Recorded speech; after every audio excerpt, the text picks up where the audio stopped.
Okay, video number 2. So I took my schematic drawing or my electrical drawing up above, and I made a conductivity tester on my circuit board. I have a battery under here, and I have my wires coming out. I've got a resistor, and I've got an LED, and I got 2 wires. And when I connect the 2 wires together, electricity is able to flow from the battery through the circuit, along the wires, through the load, and back to the battery again. It completes a loop, and that's what we need for a circuit. And there's not a ton of electricity flowing through here. That's why I can touch the wires and it doesn't really hurt me.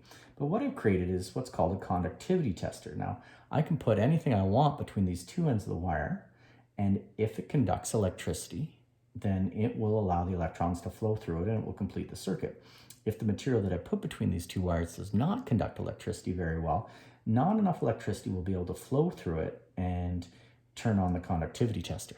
Now, I'm going to use some new words. I'm going to use the word conductor, and conductors are materials that conduct electricity pretty well. That means electrons can flow through them with a fair degree of ease.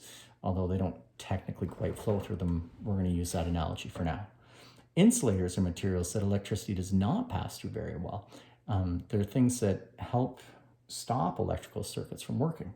Take a look at a wire. This wire has copper on the inside, and it's covered with plastic. So the copper is the conductor. Copper is a great conductor. It's pretty cheap. It's a type of metal, and electrons flow along copper really easily. But it's wrapped in this plastic wrapping, and plastic's a great insulator. That means electricity doesn't flow very well through it at all.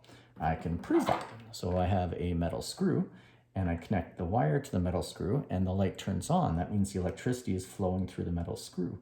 Most metals are great conductors. In fact, one of the best conductors is gold. It's just really stinking expensive to work with. Plastic, like this marker, doesn't really conduct electricity.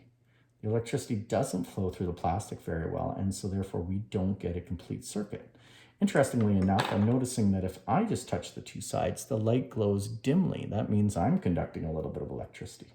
I've got some other materials, and before I connect them, I want you to try to guess or make a hypothesis. Do you think this will be a conductor or an insulator? So I have a Lego brick. All right, so a Lego brick, and do you think it's going to be a conductor or an insulator? If I hook the wires up to it, I see that it is not conducting electricity very well, so we're going to call it an insulator. I have glass in this magnifying glass. So we're pretty sure, I think by now you should realize that the plastic handle will be an insulator, but what about the glass? So I touch one wire there, another wire over here, and no light. So glass is a fairly good insulator. What about wood? Do you think it's going to be a conductor or an insulator? Okay, it's an insulator. It's not conducting electricity very well. Okay, here's a cool one, water. Now, I was hoping this would be really interesting, and I couldn't get my hands on any pure water today, which doesn't have anything in it except for H2O molecules. What I've got today is just some tap water. And so if I put one electrode in one part of the water and the other one in the other one, watch the light, it lights up. Guelph's water actually conducts electricity pretty well. It's got a whole lot of minerals in it. And so when the electrons need to flow through it, it can. If you had pure water, it would not conduct the electricity in the same way. Now, you probably learned that electricity and water are really dangerous things, and they are. And I don't want you sticking wires into water anywhere else. In fact, if you had enough electricity, you could easily shock yourself. This is why you never bring electrical devices near a bathtub, because if they fall into the water, the electricity that's flowing through will flow through the water, and you're part of the circuit then, and that's not a very good ending for you.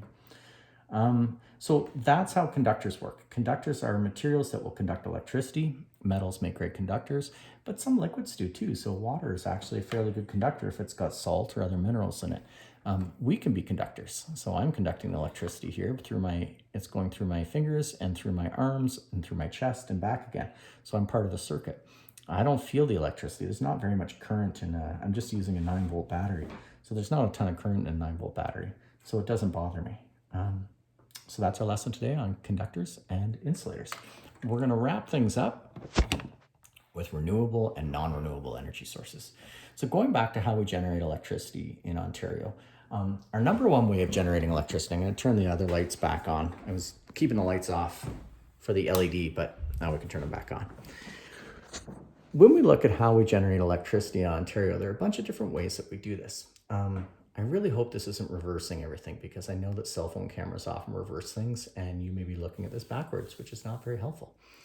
First of all, renewable energy. This is energy that we have lots of and that will keep coming. For instance, hydroelectricity, where water's flowing along a river or over a waterfall. For at least human future, that river's not going to stop flowing. So we say that's renewable energy. Wind energy, the wind is always blowing. Each day when you wake up, there's breezes and there's wind. And so we say that wind energy is renewable. And solar energy, that's the sun. So until the sun goes out in a few billion years, we're still going to have lots of solar energy to collect. So we say that's renewable. Renewable energy sources are really good places to get our energy because we'll never run out of them. Non-renewable sources are not as good because there's a finite amount of this stuff in the world. That means eventually we'll run out. The biggest non-renewable energy source for electricity production in North America and parts of Europe and Asia as well is coal. Coal is a mineral that it's made from old dead organisms. And when you set it on fire, it burns very, very hot.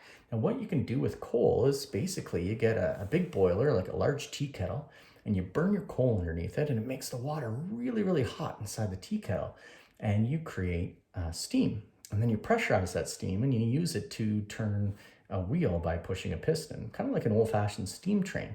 The problem with coal is when you set coal on fire, you create a lot of gases that go up in the air. And some of those gases are things like sulfur dioxide, which mixes with water in the air to create acid rain, or carbon dioxide, which is a greenhouse gas, or in some cases, even carbon monoxide. Now, we have got better at burning coal. In fact, the coal industry will talk to you about something called clean coal, or they'll say that it's very low polluting. While it's better than it used to be in the 1950s and 60s, it's still a really dirty way to make electricity, but it is incredibly cheap. So that's why we often pull coal out of the ground to burn it. Another way of using a non-renewable resource to create electricity is by burning natural gas. This is the gas that we use in our furnaces or in our stoves, or sometimes for our hot water heaters. And we can use that natural gas to, again, make a fire. And we use that fire to boil water. Now, Ontario uses about a little under 10% of our electricity generation comes from natural gas. It's not a great way to do things, but it's pretty cheap. And if you need some electricity really quickly and you want to turn it off again later, you can use natural gas. Our biggest source of electricity generation in Ontario is nuclear power. Nuclear power uses uranium. And uranium is an atom that can break apart into two smaller atoms. And when it breaks apart, in a process called nuclear fission, it gives off a ton of energy. And you can use that energy to heat up water again and boil it and drive a turbine. Nuclear energy is great because when it's breaking apart, it doesn't create any pollution unless the radiation gets out. It leaves a lot of pollution at the end of the process. You've got a lot of radioactive material that's going to be problematic for thousands of years. So it's very expensive. It's clean while it's making electricity, but you got a lot of garbage to deal with after.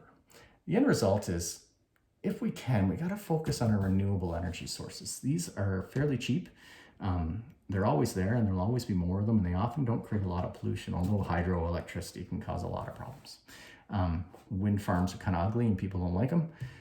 And solar panels, they do create a lot of pollution when you're creating them. Okay, so hopefully that helps you. Hopefully understand the difference between a conductor and an insulator. Hopefully understand the difference between renewable energy sources and non-renewable energy sources. And I'm really frustrated that everything is showing up backwards. Sorry about that.